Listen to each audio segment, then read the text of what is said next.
3장 16절 말씀을 외우시는 분들이 참 많을 것 같아요.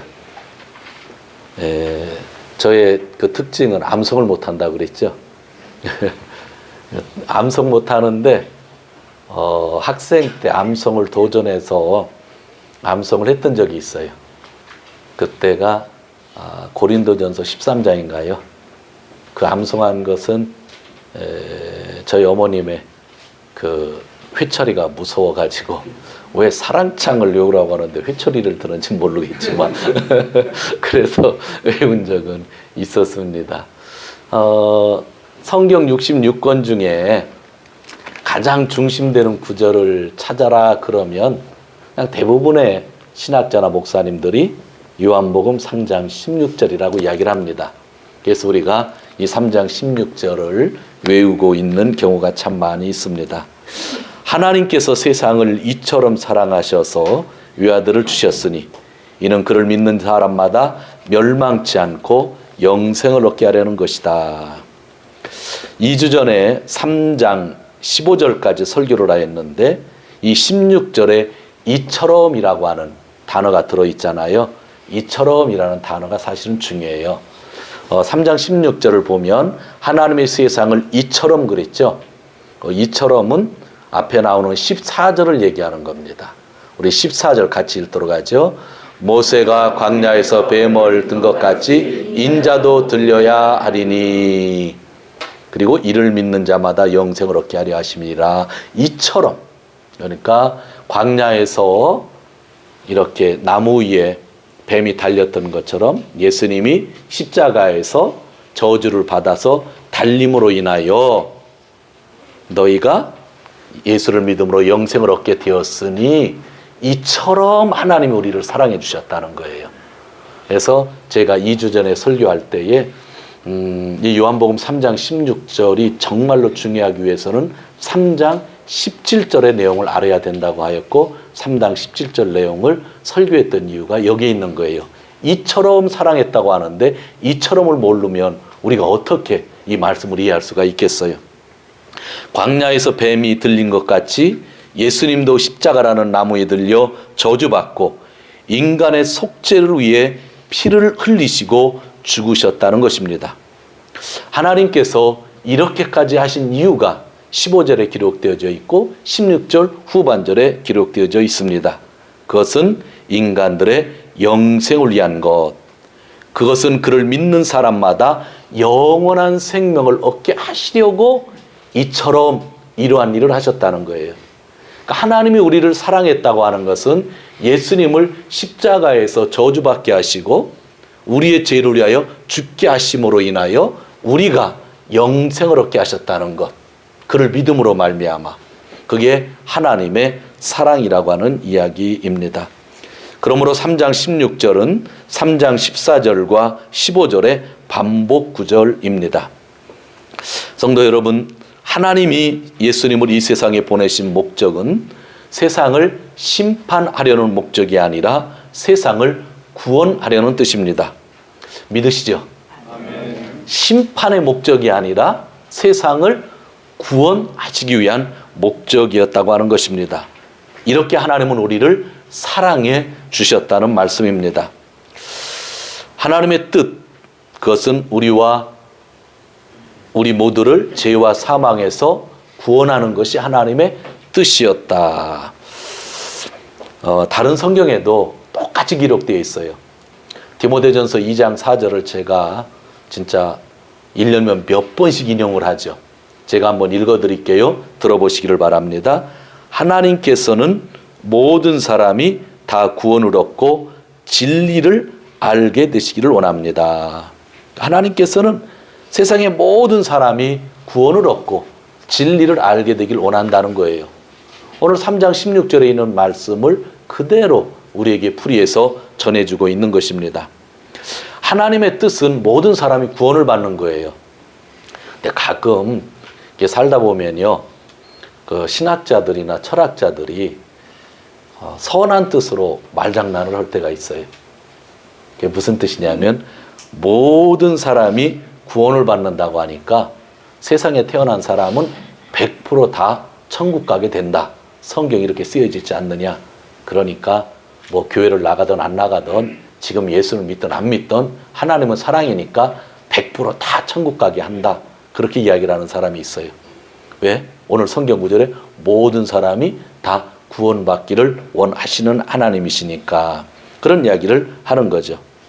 이것은 100%의 사람이 어떤 짓을 해도 구원을 받는다고 하는 이야기가 아니라 하나님은 모든 사람에게 차별 없이 무엇의 길? 구원의 길을 준비해 주셨다는 거예요. 차별이 없다는 거예요. 간통한 사람이든 도둑질한 사람이건 살인한 사람이건 동성애자들이건 누구든지 상관없이 그 길은 뭐예요? 열려 있다는 거예요. 그런데 이것은 다 구원받는다는 얘기가 아니라고 하는 것 우리가 기억했으면 좋겠고요. 그런데 또 하나님의 뜻은 뭐냐면 진리를 알게 되는 것이 하나님의 뜻이라고 그랬어요. 진리가 무엇일까? 디모데전서 2장 4절에서 하나님은 모든 사람이 구원을 받기를 원하고 또 진리를 알게 되는 것이 하나님의 뜻이다 그랬어요. 진리에 대한 여러 가지 해석이 있을 수 있지만 오늘은 성경 말씀을 확인해 보겠습니다. 요한복음입니다. 요한복음이 아니라 죄송한데 디모데전서로 한번 찾아보도록 하겠습니다. 디모데전서 2장입니다. 제가 가지고 있는 성경은 338페이지 신약성경 디모데전서 2장 자 4절을 먼저 한번 같이 읽어볼까요? 시작. 하나님은 모든 사람이 구원을 받으며 진리를 아는데 이르시기를 원하시니라. 여기는 제가 설교를 했죠. 그럼 진리가 뭐냐는 거예요. 5절 6절 하나님은 한 분이시요 또 하나님과 사람 사이에 중보도 한 분이시니 곧 사람이신 그리스도 예수라. 그가 모든 사람을 위하여 자기를 속전으로 주셨으니 기약이 이르면 증거할 것이라. 하나님이 유일하신 창조주 하나님이라는 것, 예수님이 그 중보자 하나님이라는 것, 그리고 예수님이 모든 사람을 위하여 우리의 모든 것을 뭐예요? 속죄해 주셨다는 것. 그게 뭐라고요? 그게 진리라는 거예요. 하나님이 진리고 예수님이 진리신데 예수님이 십자가에서 내 죄를 위하여 피를 흘려주신 것이 진리라는 거예요. 그러면 요한복음으로 돌아오면 요한복음 3장 14절 15절 이게 뭐라는 거예요? 진리. 그러니까 하나님은 모든 사람들이 요한복음에 나오는 3장 14절 15절 16절의 진리를 알기를 원하시는 분이라는 거예요. 그런데 이 진리는 뭐예요? 또 예수를 믿으면 영원한 생명을 얻는다는 거죠. 진리를 알기만 해서는 뭐예요? 또 믿어야 되는 거잖아요. 그 말이 이렇게 성경에서 일치를 되고 있는 겁니다.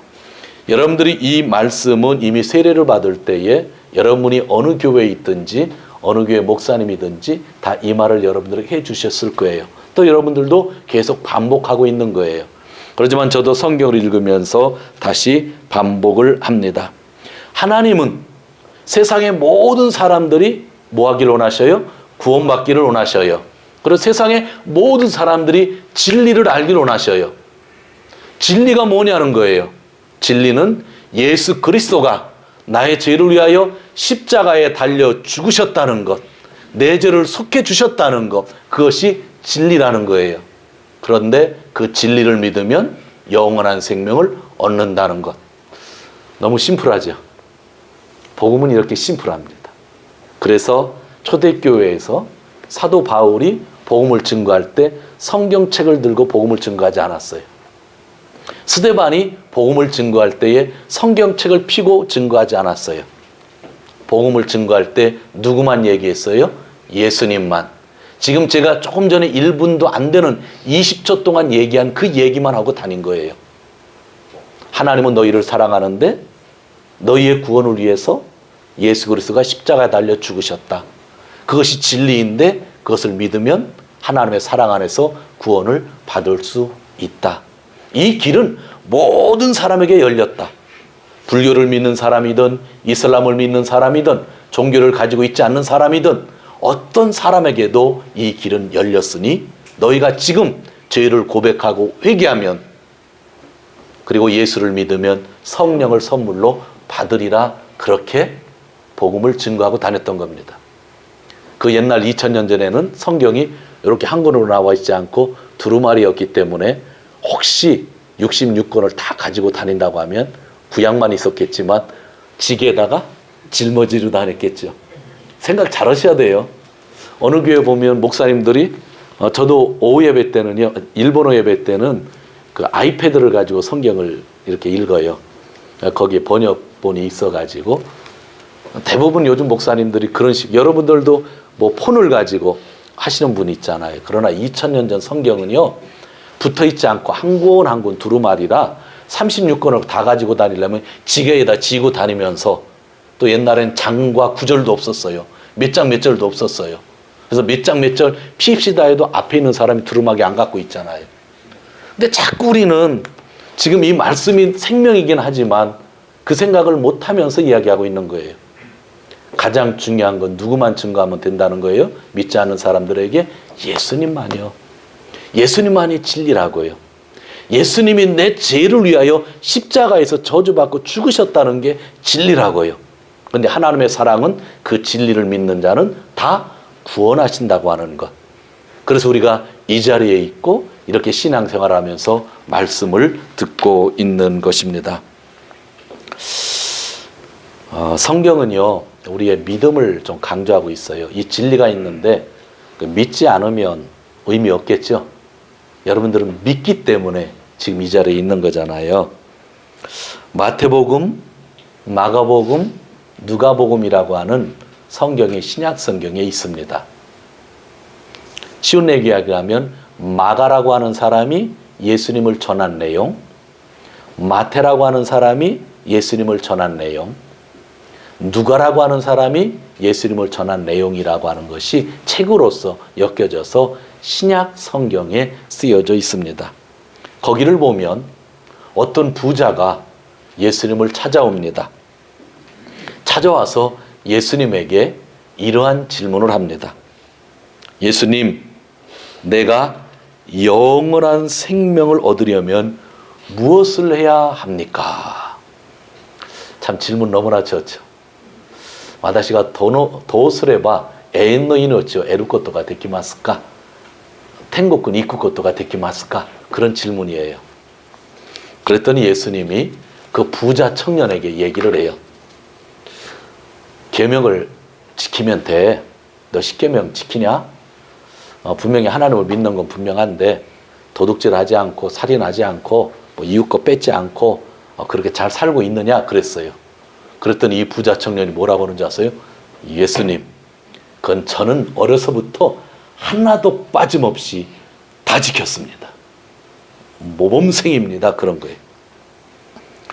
그랬더니 예수님이 보니까 그냥 놔뒀으면 되는데, 야, 너 부자라며, 돈 많다며, 내 소문 났던데 그 너 가진 것 가지고 가난한 사람에게 나눠줬으면 좋겠다 얘기를 한 거예요. 그랬더니 이 부자가 어떻게 대답을 했어요? 입이 딱 막혔죠.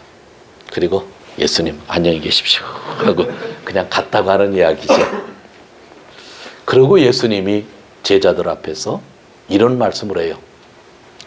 많이 가진 사람은 하나님 나라에 들어가기가 쉽지 않다.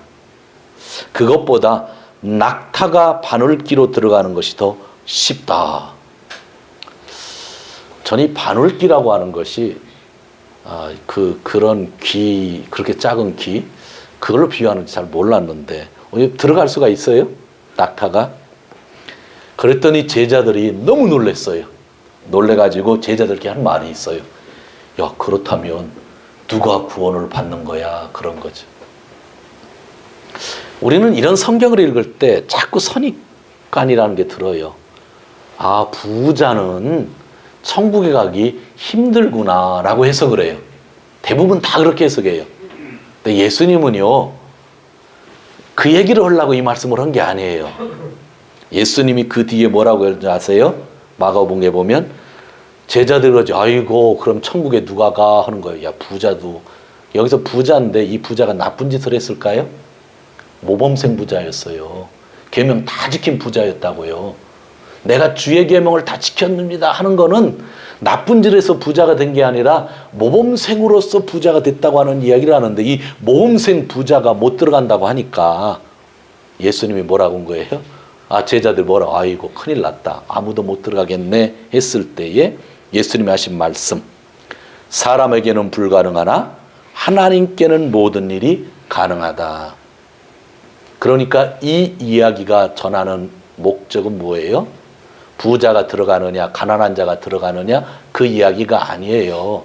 구제해야 들어가느냐 구제하지 않으면 못 들어가느냐 그런 얘기가 아니라, 구원받는 것은 오직 누구의 권한이라는 거예요? 하나님. 은혜로만 구원받는다는 얘기죠. 그런데 우리는 자꾸 이 부자 청년이 질문한 것 때문에 잘못 생각할 때가 있어요. 부자 청년이 영생을 얻기 위해서 무엇을 해야 합니까? 라고 했을 때 그는 말씀을 잘 지켰기 때문에 말씀을 잘 지킨 행위로 나는 구원을 받을 수 있습니다, 예수님 인정해 주세요 그랬잖아요. 그러니까 예수님이 행위로 인정받기를 원하면 너 행위로서 네 재산 다 팔아버릴 수 있겠냐 그랬더니 그거는 못합니다 그런 거죠. 쉬운 말로 행위로 구원을 받을 수 있는 길이 있습니까? 질문했을 때 행위로는 구원을 받을 수 없다고 하는 걸 알려주기 위해서 낙타가 바늘귀로 들어가는 것이 어렵다고 얘기했던 것인데, 우리는 자꾸 그것을 부자와 구제로서 생각을 한다는 거죠. 지난주에 여러분 박장수 선교사님의 설교를 들을 때에 제 설교 내용은 모르겠어요. 그런데 본문이 사도행전에 나오는 고넬료의 이야기였어요. 고넬료는요, 이 부자 청년보다 더 열심히 산 사람이에요. 이방인이고요, 군대의 장관이었는데도 불구하고 그는 하나님을 알았어요. 그리고 기도를 했는데 이 사람은요, 구제를 했어요. 가난한 사람을 도와주었다고 하는 거예요. 하나님을 믿고 권력을 사용하지 않고 가난한 사람을 도와주고 살았어요. 그런데 성경은 그러기 때문에 고넬료가 구원받았다고 이야기를 하지 않아요. 그가 성령으로 축복을 받은 것은 예수 그리스도를 믿고 제사함의 세례를 받았을 때에 그가 구원을 받았다고 성경은 이야기하고 있는 거예요. 고넬료 같은 선한 일을 많이 하는 사람도 구원을 위해서는 자기가 할 일이 없는 거예요. 구원을 위해서는 딱 한 가지, 누구만 믿어야 돼요? 예수님만 믿어야 된다고 하는 것. 그래서 우리는 성경을 정말 잘 이해를 해야 돼. 조금 잘못 이해하면 엉뚱한 단어에 우리가 휩쓸려 되겠어. 부자, 가난한 자 이분법으로 만들어 놓고 구제했느냐 안 했느냐로 이분법으로 만들어 놓고 산다는 거예요. 구제는 너무나 중요한 일이에요. 정직하게 돈을 버는 건 너무나 중요한 거예요. 또 가난하게 산다고 하는 것이 나쁜 것이 아니에요. 그러나 이러한 것들이 구원과는 기준과는 상관없다는 거예요. 구원은 오직 하나님만이 이룰 수 있는 일이고, 그 하나님은 딱 하나 우리에게 말씀해 주셨는데 예수님을 믿어야 된다고 하는, 십자가에 달리셔서 내 죄를 사해 주셨다고 하는 것을 믿어야 된다고 하는 것, 그것만을 우리에게 말씀하고 있는 것입니다. 요한복음 6장에 나오는데요, 여기까지는 설교하기 싫었는데 연결이 되더라고요. 그때는 이 설교를 빼야 될 것 같은데, 6장에요, 사람들이 예수님에게 몰려올 거 아니에요. 몰려오는데 사람들이 기가 막힌 질문을 해요. 뭐라고 하냐면, 하나님의 일을 하려고 하면 우리가 무엇을 해야 합니까? 질문을 해요. 여러분들 교회 나오셔서 예수님 믿잖아요. 그럼 하나님의 일을 하고 싶잖아요. 어떻게 하는 게 하나님의 일을 하는 겁니까? 질문할 수 있잖아요. 근데 그 당시에 살던 사람들도 어떻게 하면, 우리가 무엇을 하면 하나님의 일을 할 수 있습니까? 라고 질문을 하죠. 질문들이 비슷하지 않아요. 사람들의 질문은 꼭 이런 데 관심 있는 것 같아요. 어떻게 하면 영생을 얻습니까? 부자의 질문. 그죠? 내가 무엇을 하면 하나님의 일이 될까요? 이 질문 자체가 잘못된 것은 아니지만 우리 인간은 늘 뭔가 그 행동, 하려고 하는 거, 봉사 일에 되게 관심이 많은 것 같아요. 여러분 오늘 요한복음 피고 있죠? 6장 29절을 한번 보시기를 바랍니다. 6장 29절. 우리 큰 소리로 같이 읽겠습니다. 시작.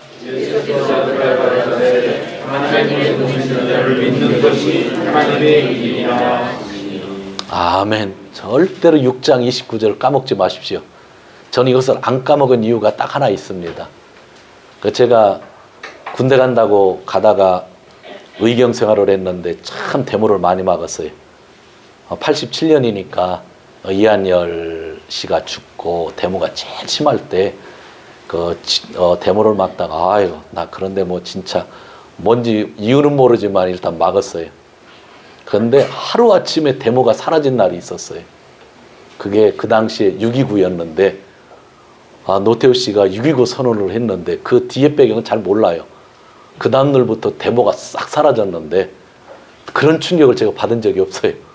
그렇게 그냥 서울 시내에 꽉 찼던 사람이 한 명도 안 나오는 거예요. 6.29 선언 이후에. 그래서 6.29라는 단어가 너무 내 머릿속에 있는데 제가 그래서 요한복음 6장 29절을 안 까먹어요. 무슨 뜻인지 여러분들도 이제 안 까먹을 것 같죠? 하나님의 일이 뭐라는 거예요?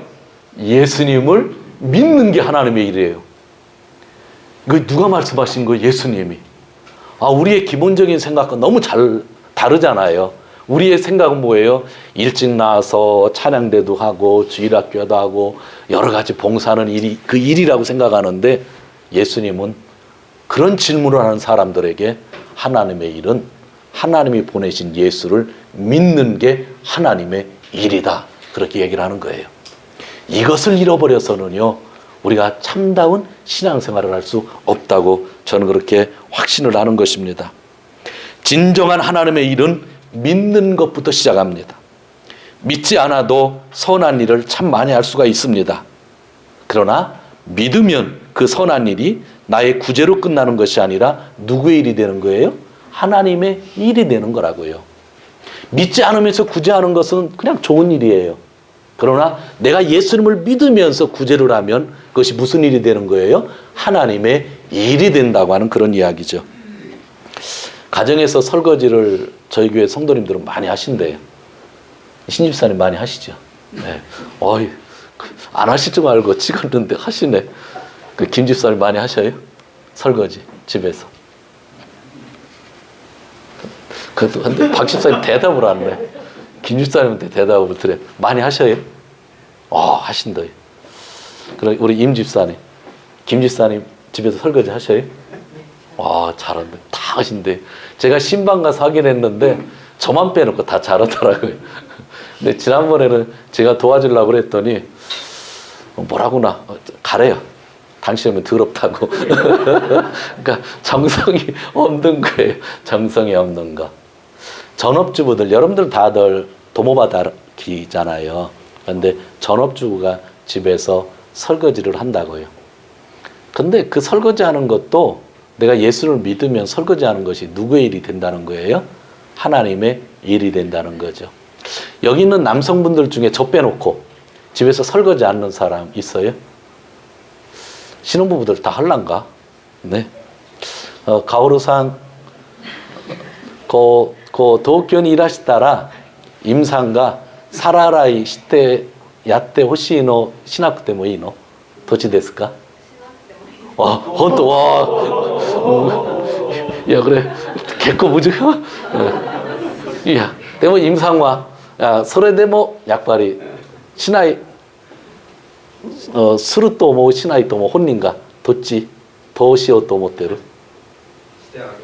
素晴らしいじゃないですか. 자, 설거지를 주부의 일이라고 생각하면 절대로 남자들이 도와줄 수가 없어요. 그런데 예수를 믿는 사람이 설거지를 하면 그게 누구 일이 된다고요? 그렇죠. 하나님의 일 되잖아요. 그런 생각하면 도와줄 수 있겠죠?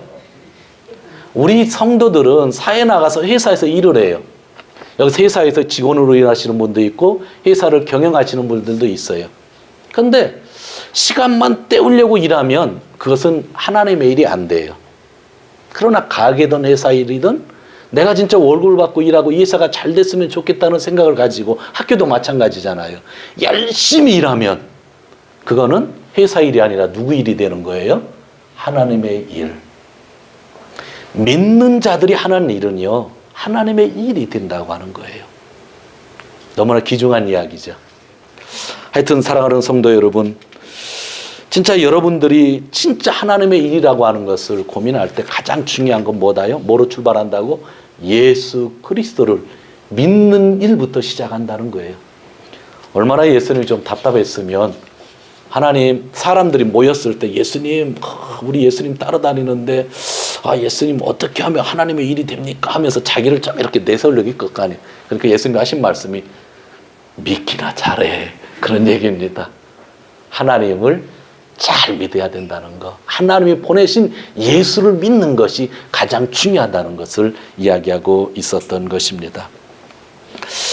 하나님이셨던 예수님이 이 세상에 오셔서 나를 위해 대속의 피를 흘리시고 죽으셨다는 사실을, 그리고 나의 영생을 위하여 부활하셨다는 사실을 믿으면 우리는 영원한 생명을 얻게 되는 것입니다. 그 믿는 것이 하나님의 거룩한 일입니다. 오늘날 크리스찬의 모임인 교회가 많은 비판을 받을 때가 있습니다. 그것은 하나님의 뜻보다, 하나님의 일보다 다른 것에 관심이 많았기 때문이 아닌가라고 하는 생각을 합니다. 예수님을 잘 믿는 것이 하나님의 일이고, 예수님을 잘 믿어야 영원한 생명을 우리가 얻을 수 있는 것입니다. 그래서 우리는 오늘 두 가지 질문이 있었는데, 무엇을 해야만 합니까? 또 무엇인가를 무엇을 해야 하는지, 아니면 또 어떻게 그 일을 가져야 되는지, 그러한 일들에 대한 질문도 중요하지만 요한복음 3장 14절, 15절, 16절에 있는 그 내용, 그것을 우리가 진짜로 믿는 것이 중요하다는 것. 자기 열심을 인정받는 것이 진정한 하나님의 일은 아니라고 저는 그렇게 생각을 합니다. 마지막으로 3장으로 가서 21절을 같이 읽도록 합니다. 21절 같이 읽습니다.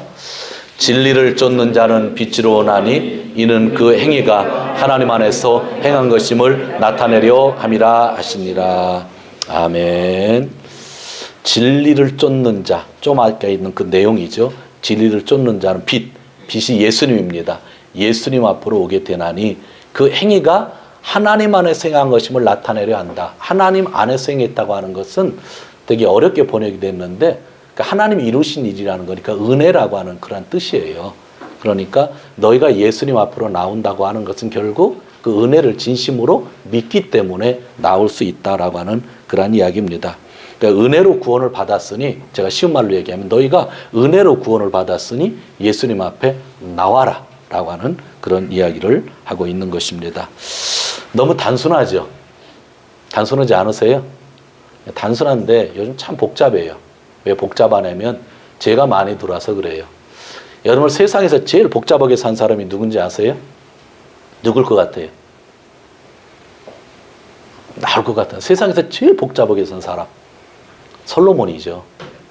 솔로몬. 머리는 좋죠. 다른 사람보다 진짜 IQ도 높았을 것 같아요. 거기다 지혜까지 있잖아요. 그런데 성전까지도 건축했죠. 또 땅덩어리는 또 가장 큰 땅덩어리를 가지고 있었죠. 외국에서 막 공물 들이고 친해지자고 어드바이스, 저 멘토링 해달라고 오는 사람들 많았죠. 거기다가 뭐죠? 그 궁녀들이 뭐 엄청나게 많았잖아요. 뭐 백제 의자왕의 삼천 궁녀는 저리 갈 정도로 진짜 대단했었던 그런 사람이었죠. 누릴 거 다 누린 다음에요, 말년에 자기 삶을 뒤돌아보면서 전도서라고 하는 성경을 남기게 돼요. 마지막 말년에. 전도서 7장 29절을 제가 읽어드릴게요. 잘 들어보시면 돼요. 찾지 마시고요. 하나님은 우리 사람을 평범하고 단순하게 만드셨지만 우리가 우리 자신을 복잡하게 만들었다. 전 이 말이요, 되게 충격적인 은혜가 되었어요. 솔로몬이 너무나 복잡한 삶을 살던 솔로몬이 마지막에 죽기 전에 젊은이들에게 글을 남기면서 그런 이야기를 하는 거예요. 원래 하나님은 인간을 심플하게 만들었는데 인간 자신이 복잡하게 만들었다. 인간 자신이 복잡하게 만들었다. 그것은 인간이 죄를 짓고 살았죠. 근데 다시 심플하게 돌려놓으셨어요. 누가요? 예수 그리스도가. 하나님의 은혜로. 그런데 아직까지 우리는 너무 복잡하게 예수님을 믿으려고 하고 복잡하게 신앙생활을 하려고 하는 것 아니에요. 이미 예수 그리스도를 통해서 번제, 소제, 화목제, 속건제, 속죄제, 또 거제 들어서 드리는 거, 요제 흔들어 드리는 거, 화제 불러 드리는 거, 제사 종류도 많고 제사를 드리는 방법도 너무나 많고, 요즘 여러분들 레이기 읽으시는 분이 있는데 되게 머리 아플 거예요. 너무 복잡할 거예요. 근데 지금 얼마나 심플해요. 예수님만 믿고 있잖아요. 다시 복잡한 데로 가시겠어요? 예수님이 이렇게 심플하게 우리 신앙생활 하셨는데, 그래서 예수님은 예수님을 잘 믿는 것이 최고야.